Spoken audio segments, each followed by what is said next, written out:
Shenzhen, plus de 10 millions d'habitants. Du petit port de pêcheurs initial, il ne reste plus rien aujourd'hui. La ville s'étend à perte de vue depuis l'une des extrémités de la rivière des Perles. Il s'agit de l'une des municipalités les plus riches de Chine. Les activités industrielles sont ici très développées, en particulier dans le domaine de l'électronique. Le tout à moins de 2 heures de route de Hong Kong. C'est à Shenzhen que s'est tout naturellement implanté le géant chinois Huawei, spécialisé dans le secteur des technologies de l'information et de la communication. Il y a installé un campus, véritable ville dans la ville, avec un centre de recherche et développement, des usines et cet immense showroom, vitrine high-tech, qui semble tout droit sorti d'un film futuriste.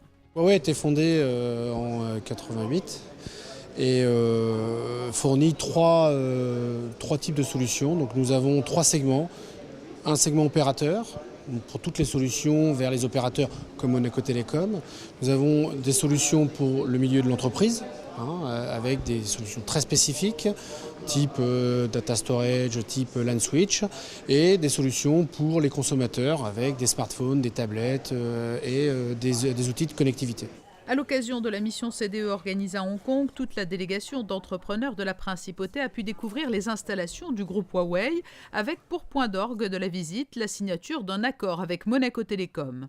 L'opérateur de télécommunications monégasque et le fournisseur global de solutions de télécommunications chinois vont notamment, grâce à ce partenariat, contribuer à améliorer la qualité des services fournis par Monaco Télécom. On a choisi Huawei comme notre fournisseur de réseaux 3G et 4G. Il y a très peu de grands fournisseurs stratégiques pour un opérateur comme nous. Il faut qu'on concentre nos efforts sur quelques partenaires avec lesquels on veut grandir et on veut fournir des solutions technologiques adaptées. Huawei a été un choix très important parce que Huawei va nous permettre de nous projeter dans les années à venir sur on va dire les meilleures aujourd'hui technologies de réseau et peut-être aussi de solutions pour les entreprises notamment. C'est pour ça qu'on a voulu, au-delà du réseau, signer un accord de partenariat pour développer ensemble, tester à Monaco, implémenter des nouvelles technologies dans le domaine par exemple des solutions de couverture dans les immeubles, mais aussi peut-être dans les domaines du data center. La signature de ce partenariat a eu lieu en présence de l'ambassadeur de Monaco en Chine, Catherine Fautrier, tout spécialement venue à Shenzhen. Depuis l'expo en fait, de 2010 à Shanghai, on a donné à Monaco, je dirais, une visibilité beaucoup plus importante que celle qu'elle avait auparavant sur le territoire chinois. Donc c'est aussi pour cela que les liens s'intensifient au fur et à mesure des années entre les entreprises de Monaco, les entreprises chinoises et sur d'autres secteurs également. Alors aujourd'hui, Monaco Télécom avait un besoin auquel cette firme a répondu. Mais plus globalement, quelle est votre approche ? Vous prospectez régulièrement en Chine. Comment s'entretiennent ces liens existants avec ce pays ? Il y a un terme en chinois qui est très important qui est le guanxi.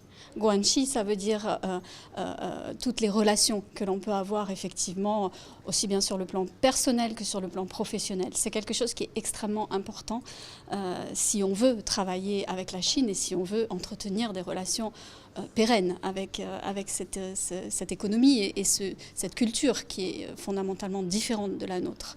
Donc effectivement, on essaye, pas que moi d'ailleurs, la direction du tourisme, les entreprises, les entités culturelles, nous essayons d'être très présents sur le pays, d'avoir, si possible, des actions groupées, de façon à donner, encore une fois, plus de visibilité à la Principauté de Monaco. Et le partenariat entre Huawei et Monaco Télécom s'est déjà traduit par de beaux résultats lors du dernier Grand Prix de Formule 1 de Monaco, avec une amélioration significative de la couverture réseau lors de cet événement qui draine des milliers de personnes en Principauté. Et ce partenariat trouvera également un nouveau prolongement à l'automne prochain avec l'arrivée à Monaco de la 4G.